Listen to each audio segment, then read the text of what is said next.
Boa noite, gente. Aqui é o Lander do CasaCast. Aqui com o meu amigo Wesley mais uma vez, para a gente gravar mais um assunto polêmico do nosso podcast. Fala aí, Wesley. Fala, Elando. Mais uma gravação aí. Mais um assunto pra gente estar trocando ideia, batendo papo aí. E deixando também ciente para quem vai estar assistindo a gente que esse papo de hoje é um papo de opinião nossa mesmo. Nada muito profissional. Mas é É, uma opinião nossa do dia a dia mesmo aí. gente, o CasaCast tem endereço, tá? O CasaCast é o podcast feito em casa. Hoje a gente vai falar da língua portuguesa e do modo de aprovação e reprovação do ensino brasileiro. Como o Wesley falou, não é conhecimento de causa completo, mas é opinião. Tá certo, gente? Então, não levem para o coração. É a nossa opinião com relação a esses assuntos. Ô Wesley, o que tu me fala sobre a língua portuguesa hoje? Cara, a língua portuguesa hoje, ela tá muito fraca. Às vezes, eu levo isso, talvez, pela falta de leitura. Porque você Com pode ver que no certeza. Brasil a questão de leitura ela é muito baixa. Então, apesar do povo não gostar de ler, não ler nenhum jornal, não ler nada, então isso meio que atrapalha um pouco. De você conhecer palavras novas, saber aprender a questão da vírgula, a acentuação. Então, essa falta de leitura no Brasil é, meio que atrapalha essa questão da língua portuguesa, cara. Eu acho que precisava ser um pouco mais incentivado, talvez até dentro das escolas seria bom ser incentivado a questão da leitura, questão do debate do assunto, dos livros, para poder meio que ajudar mais as pessoas nessa questão do português, para poder dar uma fortalecida na mente, porque é importante também a questão da leitura. Só para tu teres uma ideia, a média de leitura do brasileiro, ela fica em 53% não leu nenhum livro. 53% do povo brasileiro não leu nenhum livro, entendeu? A média de leitura de uma pouca de um pouco percentual é 4 a 5 livros, mas isso inclui os didáticos, ou seja, isso inclui os que são obrigatórios nas escolas. Quer dizer, a criança ou adolescente ou adulto na faculdade, ele só lê porque ele está sendo obrigado a ler, então são os didáticos. Não são os livros literatura, romance, ficção, etc, etc. Quer dizer, você imagina uma população do tamanho do Brasil, onde 53% nunca leu nenhum livro. Você não sabe o que é um Paulo Coelho, o que é um Dan Brown. É É, surreal. é algo muito triste, cara, porque é algo que ajuda muito no conhecimento. Independente do estilo que você for ler, ele não vai te fortalecer só na questão do português, ele vai ampliar seu conhecimento em outras áreas. E, por exemplo, como eu sou estudante de história, eu gosto de ler Dan Brown, porque Dan Brown ele tem umas pitadinhas de algumas coisas ali que eu posso absorver na minha área. Então, assim, ele conta uma história, mas tem coisas que ele ensina, vamos dizer assim, ele escreve a história toda, todo o enredo, mas dentro daquele enredo, tem alguns ensinos ali que eu posso pegar e absorver para minha área. Então eu também pego para ler também por causa disso. Como tu começaste a falar sobre a língua portuguesa, linguistas e sociolinguistas agora eles adotaram, agora não, que já tem uns 2, 3 anos, ou até mais, para cá. Não existe o falar errado. A língua portuguesa, a linguagem é um organismo vivo. Então, o conjunto de regras ele continua imutável, mas o falar errado ele está sendo substituído por uma adequação, né, onde o linguajar é avaliado para transmitir a mensagem. E isso depende do contexto social, geográfico e cultural da pessoa. Quer dizer, o tu fosse, tu visse, tu fizesse, tu comesse, não é mais considerado Não errado. vale mais nada. Depende do ambiente social da pessoa. Quer dizer, aqui em Juiz de Fora, se a pessoa for de morro e falar desse jeito, não, tá tudo normal. Quer dizer, como eu falei no início, é a nossa opinião. A minha opinião, Lander, e a tua opinião, Wesley. É surreal isso, porque ao invés da criança ser incentivada a aprender o certo, tu conjugar, né? Tu foste, tu viste, tu fizeste, tu comeste, tu andaste. Pô, então pelo menos você andou, você comeu, você passeou. Não, a pessoa continua no tu fosse, tu visse e tá tudo ok. Quer dizer, para mim, ainda mais eu que falo tudo tu, né, eu conjugo, é surreal você dizer que isso é o novo normal. Quer dizer, ao invés de incentivar a criança a aprender o certo e falar o certo, não, deixa a criança falar do jeito que está falando, porque ela está transmitindo a mensagem. O que tu acha disso? E às vezes, cara, é que nem isso que tá falando aí. Eles falam assim: ah, se você entendeu o que tá escrito ali, tá bom. Eu escrevi, mas você entendeu a mensagem que eu quis passar pra você. Tá ok. Que Tá nem, tudo normal. que nem por exemplo, é, eu tava até pensando, eu achei até legal a gente falar sobre isso, que eu já tava até pensando sobre esses assuntos e tudo. Porque tem muitas palavras no nosso cotidiano, que nem eu te mandei ali o vídeo agora mais à tarde. Tem muita palavra no nosso cotidiano que a gente fala errado e passa despercebido. Por que aconteceu comigo? Há pouco tempo atrás. Por exemplo, até anotei algumas palavras aqui que veio na minha mente, consegui lembrar, mas provavelmente vai ter outras palavras por aí. Por exemplo, a palavra teatro. Ninguém fala teatro. O pessoal vai falar, ah, eu fui ao teatro. Isso, Uhum. aí, ao invés de falar escola, fala escola. Fogão, não fogão. Então, assim, eu percebi esse negócio quando, há tempo atrás, eu estava ensinando minha filha a um dever lá. Eu não vou lembrar qual palavra, mas vamos colocar uma dessas aqui como exemplo. Eu mandei, vamos supor, eu mandei ela escrever teatro. Mas eu pronunciei errado. Teatro. Não foi essa palavra, E foi ela uma outra escreveu palavra, mas fui. agora não foi essa palavra, eu não vou lembrar qual que foi, mas eu vou dar essa como exemplo. Eu falei com ela, escreve aí teatro, vamos supor. Aí ela foi lá e escreveu como ela me ouviu. Já aconteceu comigo também com minha filha. Aí eu cheguei pra minha filha e falei assim, filha, tá errado, você colocou com I, é com E. Aí ela virou e falou assim, mas pai, foi como você falou. Na hora que ela falou isso pra mim, na hora eu pensei, realmente quem tá errado sou eu. Ou seja, tem muitas dessas palavras que a gente fala no dia a dia, deixa passar, o pessoal, todo mundo deixa passar, mas não acha, não, mas acha normal. Vamos supor, se ela aprende dessa forma dentro da escola, porque uma criança que está dentro de uma escola, ela vai aprender dessa forma. Porque ela aprende o T com A é tal, o T com E é té, o T com I é ti, e aí depois dela aprender tudo isso, ela vai juntar aquilo ali que vai formar a palavra.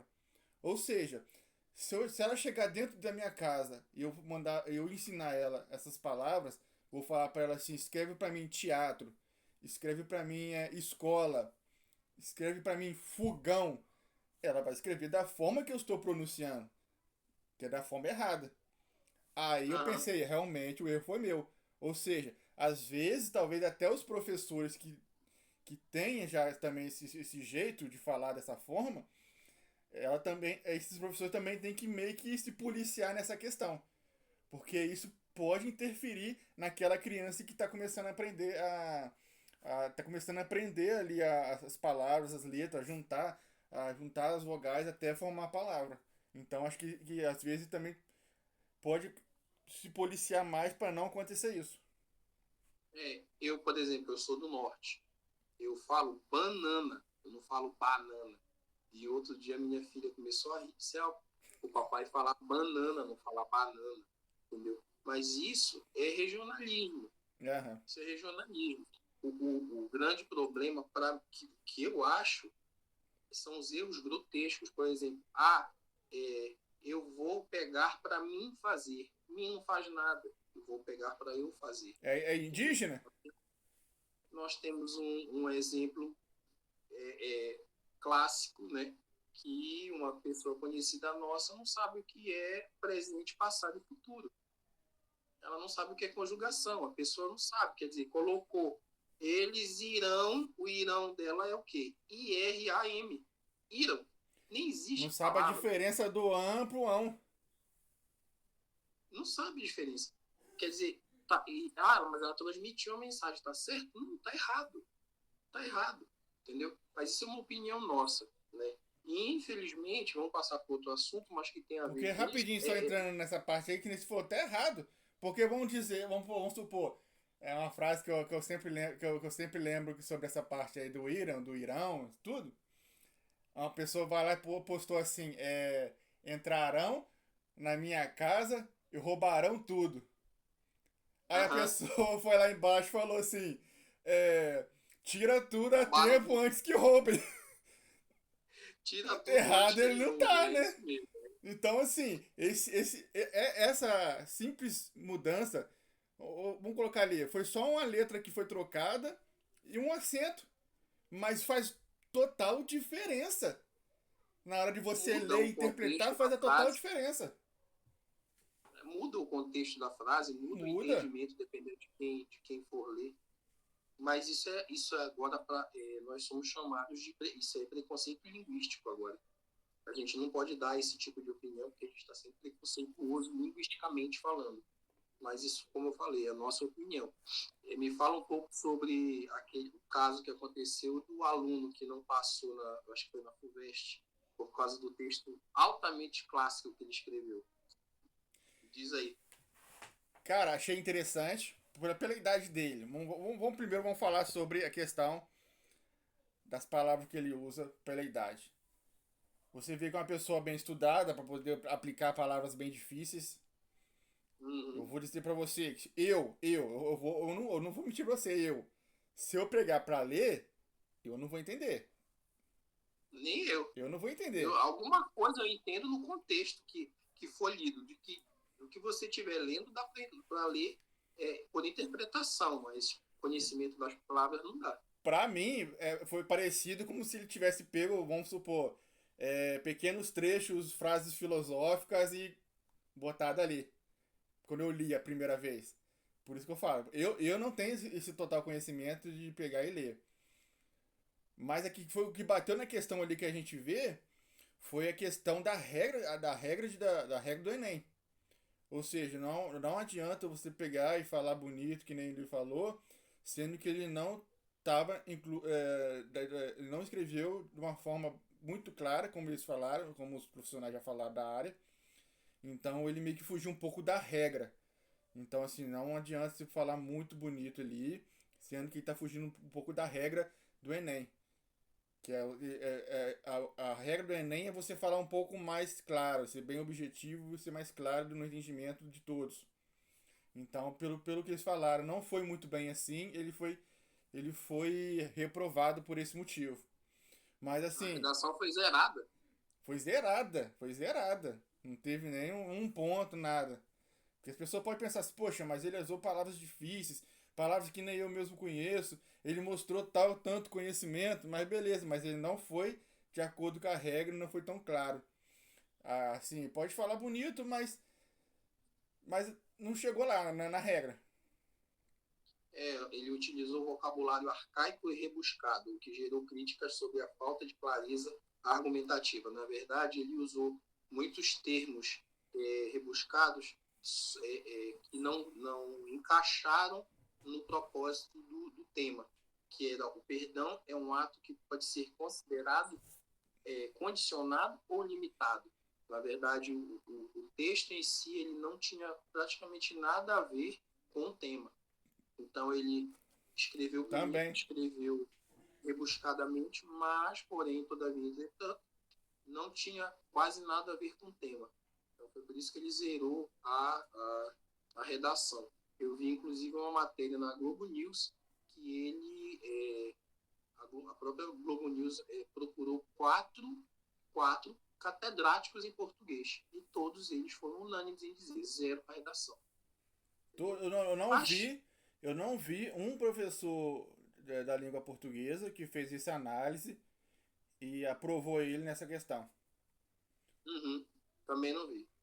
Eu não vi um. Também Eu não não vi. vi, pelo menos eu não vi. Pode ter, talvez pode ter tido algum. Mas eu, assim, de todos que eu vi, eu não vi aprovando da forma que ele fez.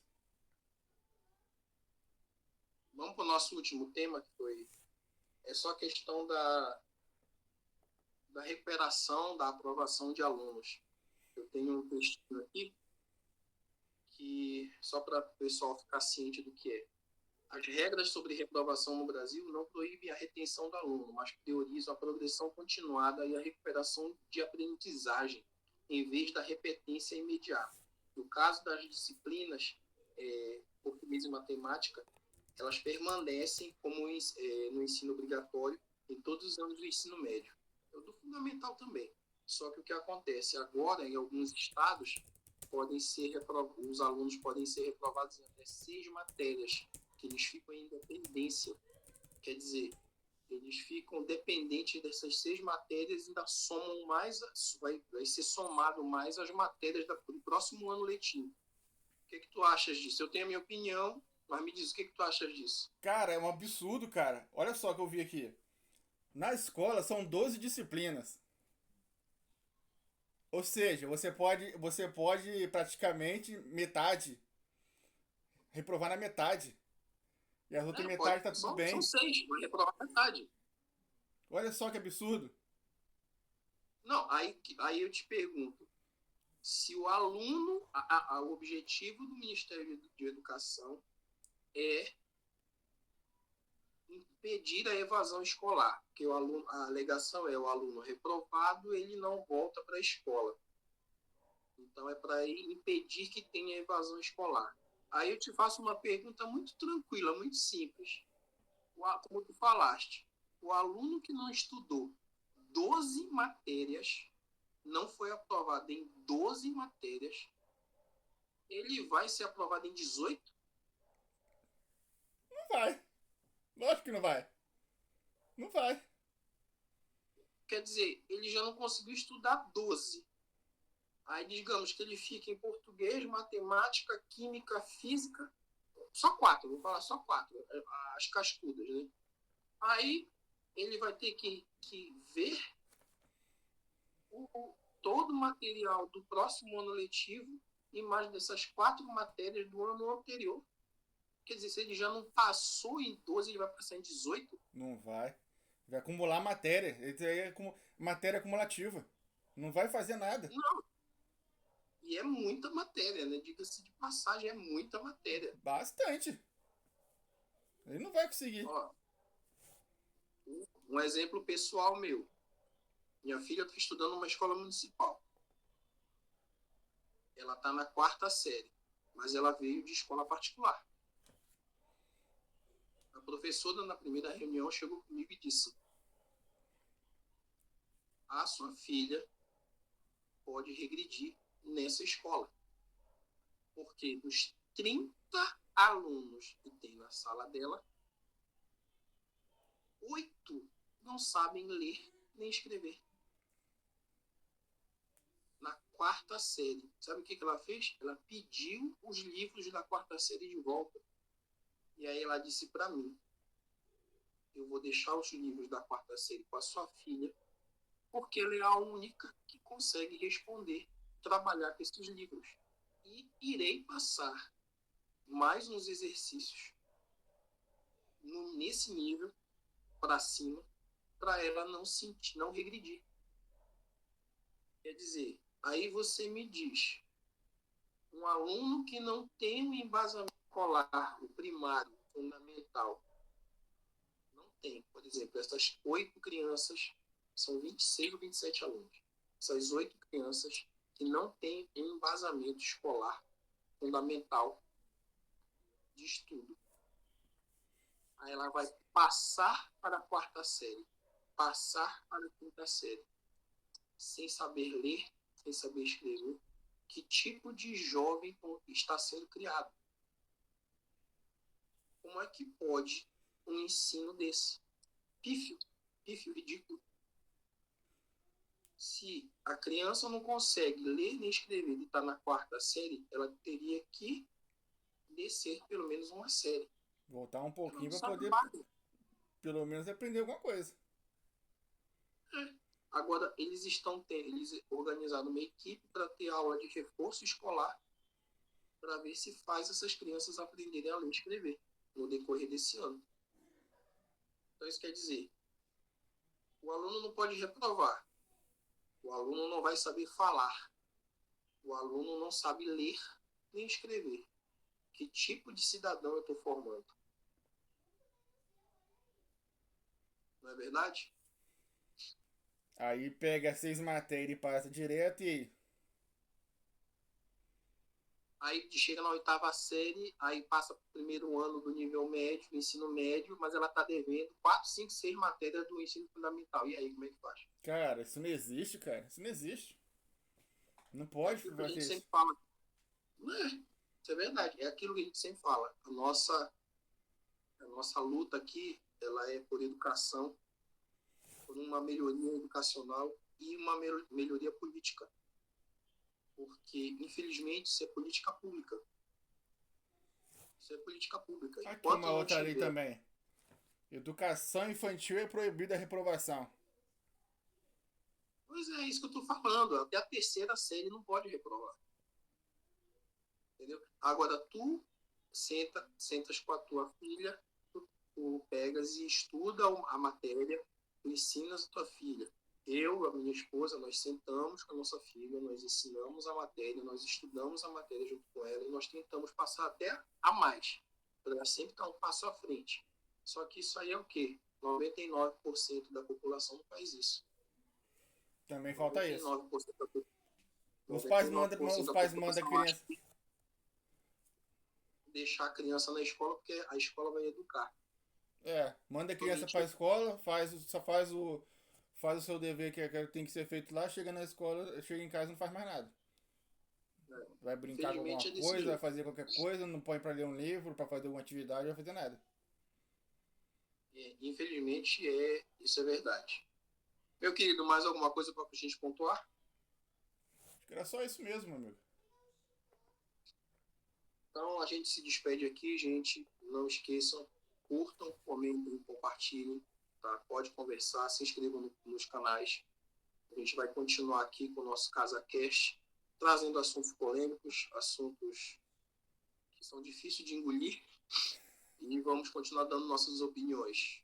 Eu me despeço. Tchau, Wesley. Até a próxima semana.